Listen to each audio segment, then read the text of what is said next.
your own life say. Please don't forget.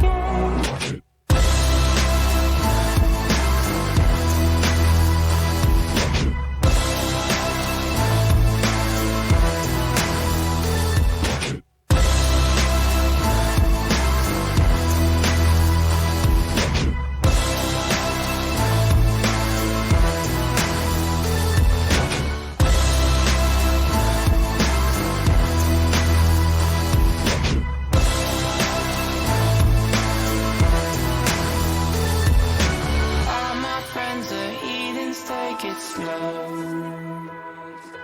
Wait for them to